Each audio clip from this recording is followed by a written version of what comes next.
Monsieur Fréhour. Monsieur Rouboni. On est toujours chez Mercedes devant le QB. Toujours. Voilà. Pas toujours devant les QB, mais devant. Donc, qui existe, qui existe déjà.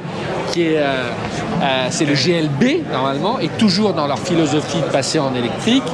Ils présentent donc cette version-là qui était un peu connue, mais pareil, c'est la recette. Une calandre pleine, un filet de lumière, des codes bleus, 66 kWh de batterie, 400 km d'autonomie, et paf, que je t'ai transformé ça en électrique. Ben voilà, c'est fait, la vidéo est terminée. Voilà. Sauf que, on a Monsieur Nemeth avec nous. Guten Tag, Herr Präsident. Tu vas bien? Très bien. Notre ministre du Design qui se balade avec nous, on va aller chez BM ensemble. Avec plaisir. Voilà. Donc, ça fait plaisir de voir un salon. Mais oui, avec des gens, on peut même les toucher. Voilà, on peut parler et tout. Philippe, je sais que tu m'as dit, mais laissez-moi un peu de temps, je suis un peu sec, etc. Mais toi qui aimes les classes S, le design Mercedes traditionnel, sans rentrer dans cette classe B en général, mais tu as vu le QS, le QE, toutes ces versions électriques, tu perds tes petites chez Mercedes, ou tu te dis c'est le virage qu'il fallait prendre. J'ai l'impression que tu vois... Tu le vis comment? Tu le vis comment? Mal. Non, je plaisante.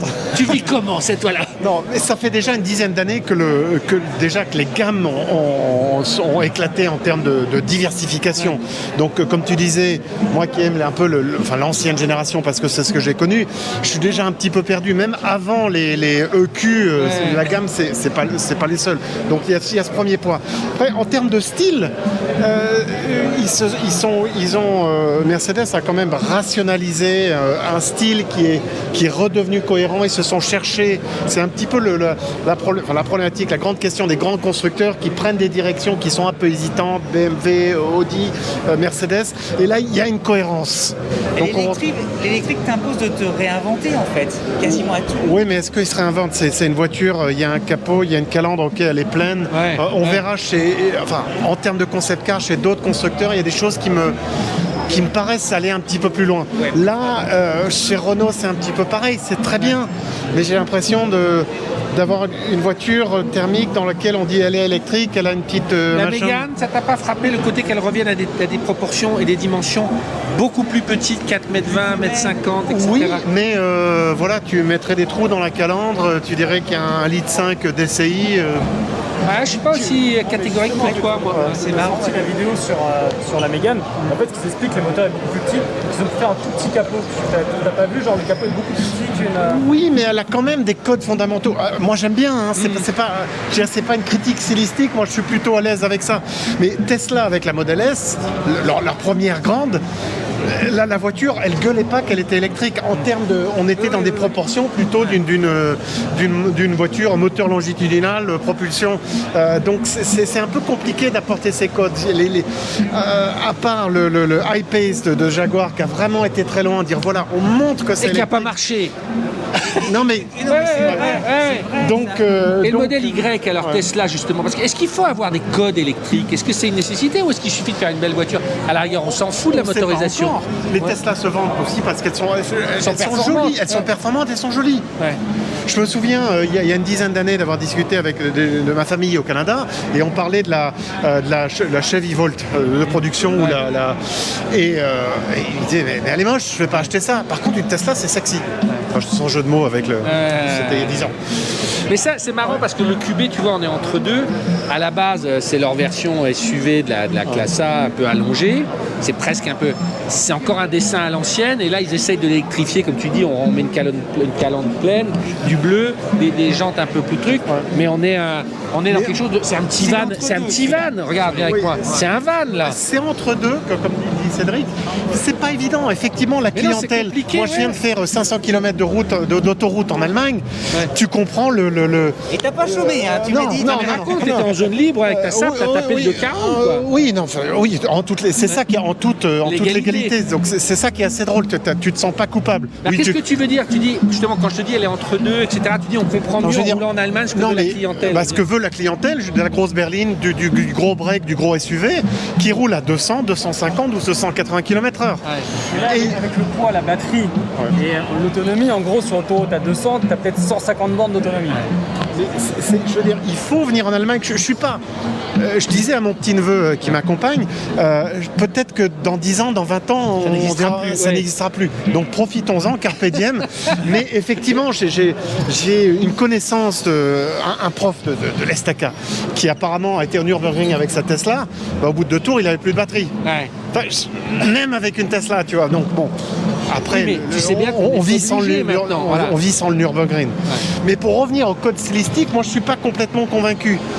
Convaincu que. Et même le QE, même le QS, le fait que ce soit un galet, qu'il ait fallu On peut travailler. aller les voir, hein, on peut Ouais, se balader. ouais, ouais. C'est parce que bon, le QB, on a dit qu'on faisait une vidéo dessus, mais on est passé, on n'est même pas rentré dedans, mais il est Mais connu sans déjà. aucune prétention de dire que voilà, je vais juger que le style Mercedes est On bien juge ou pas pas, on bien. parle, là, on je essaie suis- de je suis donner- pas totalement.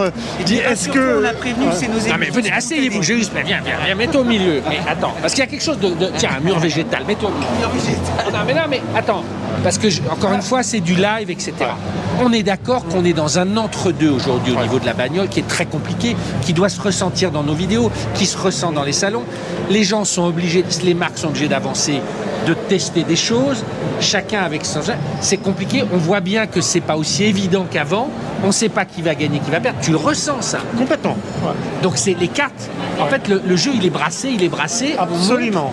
Et moi, ma question, ce que je trouve frappant, par exemple, je sais pas si tu as vu, c'est malgré tout, chez Mercedes, ils essayent de faire un galet, ok, d'être aérodynamique, mais en même temps, les intérieurs, c'est d'une préciosité absolue. Il y a pas le moins de boutons est travaillé, ça va très loin, et tout ça avec C'est un beaucoup festival. de matière, de poids.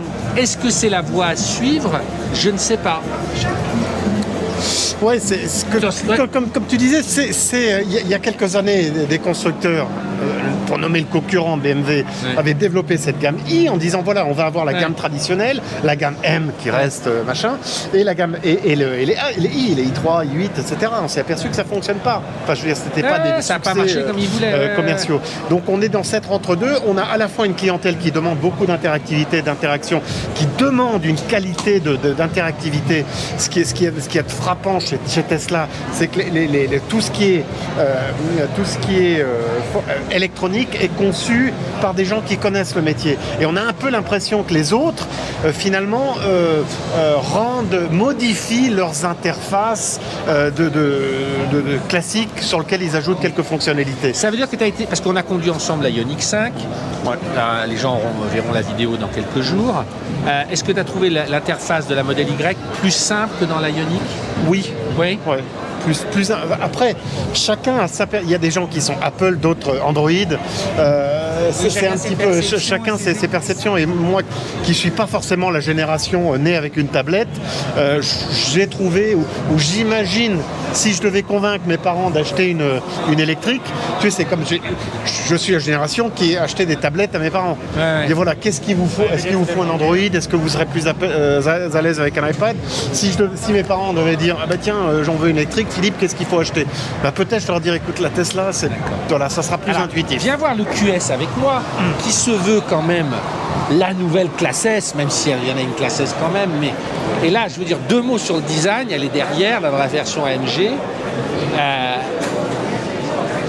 Est-ce que c'est un langage formel pour utiliser tes mots intéressants? Est-ce que c'est... Moi, je suis quand même... je reste sur ma faim, même si je vois l'idée, etc. Et le QE qui vient de sortir ressemble beaucoup à ça. Qu'est-ce que le professeur de design, l'homme d'expérience, l'amoureux des Mercedes, tu dis ouais, c'est bien On ou va tu... essayer de se frayer un chemin. Ouais. parce que- Bah, c'est les salons, c'est la vraie vie. Bien.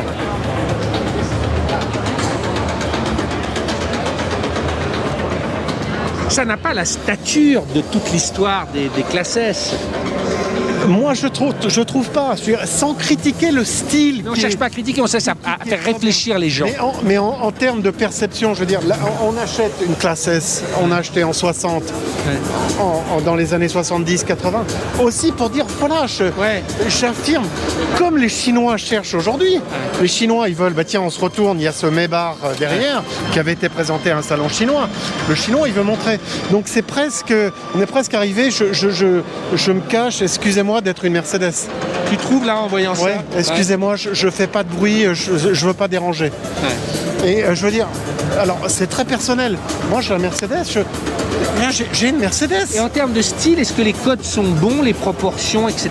Est-ce que... Je ne me permettrai pas de dire sont bons ou pas bons. Ce qui est intéressant en termes Le capot est relativement court. par rapport à Ouais, la viens à genoux, j'aime bien quand ce on qui est très bien pour l'habitabilité. Ouais. Et ce qui est assez rigolo, tu sais, je te parle souvent de la distance entre Oui, la dash planche la dash to axis. Ouais. Et là, en fait, le fait que la découpe de porte soit à ce niveau-là, il y a effectivement cette longueur importante qui est caractéristique en fait du stance, la façon dont est positionnée la voiture des classes S. Dans la vidéo de la classe S, je t'avais montré. Donc on retrouve un petit peu ça avec cette découpe qui est simplement graphique, qui est inhabituelle d'avoir en fait la découpe, carrément, d'elle. Et parce que c'est le capot, on retrouve le capot coquillage, et tu vois, et donc ça change un petit peu la perception. Après, en termes de style, tu as cette nervure qui est pas sans rappeler les nervures des 300 SL des années 50, qu'on a revu sur moult modèles. Mais effectivement, ça lui donne l'attention. Donc la voiture, elle est bien dessinée en termes de style. Mais est-ce qu'il y a le côté, wow, là, une classe S qui arrive, ça en impose un peu moins, je trouve. Est-ce que finalement la vraie révolution de style, c'est pas cette planche de bord qui est quand même, tu vois, ça c'est du jamais vu, des écrans partout, qui va encore plus loin que les autres. Je pense, si tu regardes... Finalement la bataille elle est là, ouais. quoi. Si tu regardes l'évolution, on parlait des classes S, mais l'évolution des classes C avec le dernier modèle, entre la 190 de 1982-83, si tu regardes l'évolution des planches de bord, il y a un décalage sur la dernière version, où effectivement tu as retiré la planche de bord, tu as des écrans. Donc je pense que ce qui est intéressant, et moi qui me rend plus à l'aise ici, c'est qu'en fait tu as l'écran qui vient dans la planche de bord, plutôt que moi j'ai du mal, avec l'interface comme un écran posé, voilà. Comme un écran de télé. Ça me fait bizarre, c'est pas que ça soit pas ergonomique, mais ma génération c'est un peu bizarre. Donc là, moi je suis plus à l'aise avec ces codes où on a une planche de bord, donc du mobilier, et effectivement au lieu d'avoir une grande plaque de ronces de noyer, tu as cet écran et qui est en fait super bien fait. Plutôt que d'avoir ces écrans rectangulaires dans la classe C ou autre, moi je suis pas très à l'aise, esthétiquement aussi parlant. Ok, un dernier mot, puisque j'étais sur la classe G, qui va aussi sortir en EQG, car en tout électrique aussi, indémodable, indestructible. Bon là on le met en chrome, on met des jolies jantes, c'est un concept encore, mais ça veut dire qu'ils vont y aller aussi. Un standard qui lui bouge pas. Je vais pas être très positif. Ah, vas-y, mais c'est ça. Ouais. C'est pas une critique, mais je vais pas être positif. Non. Pourquoi? C'est une voiture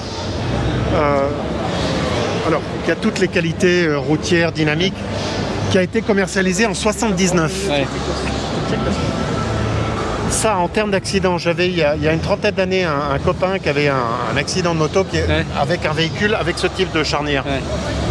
Le genou qui se paye ça. Ouais. Et ça me fait penser un peu au rétrofit. Tu vas rétrofiter une Fuego, tu vas avoir un accident grave. Ouais. Qui va être responsable de ça?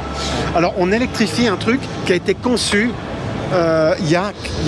qui a été dessiné et conçu il y a plus de 40 mais celui-là, ans. ils l'auraient pas dessiné, mis à jour normalement. Oui, mais t'as quand même ça. Je veux dire, c'est complètement anachronique de voir ça. Mais en termes de, je veux dire, t'as les normes, t'as les Euro NCAP, machin, et t'as ce point dur. Alors, tu vas pas donner un coup de genou tous les jours là-dedans.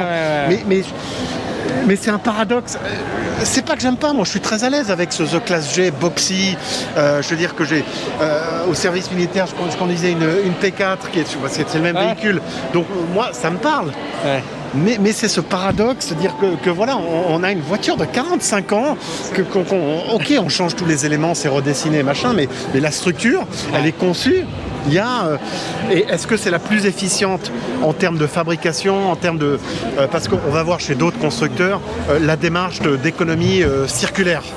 De dire qu'on ne fabrique pas juste une voiture, on réfléchit. Alors L'ensemble du cycle. L'ensemble du cycle, du démontage et même la conception qui réfléchit au Tu parles de BMW? On y va? On va la voir? On va la voir. Allez, on va la voir. Eh ben on fonce.